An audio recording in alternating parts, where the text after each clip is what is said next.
Here are a few tips for adding and updating shifts. Minimum data per shift.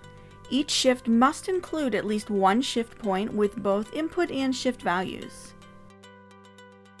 Sort shifts by start date. Changing the start date of a shift may relabel and change the sort order of shifts to reflect the new chronological order. Ordering shift points by input value. You must define shift points for a shift in increasing order of input value. Overlapping shift periods. A closed shift period cannot overlap with a period of another shift, closed or open-ended, for the rating curve. Shifts with open-ended periods can overlap. Overlapping a blend. The period of a closed shift cannot overlap a blend for the same rating curve. Editing multiple shifts.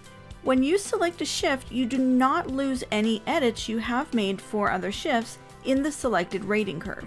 However, if you wish to edit another chart object, you need to save or discard changes to your shifts before continuing. Displaying updates. Updating shift points automatically refreshes the shift points in the calibration pane and shift curves in the chart.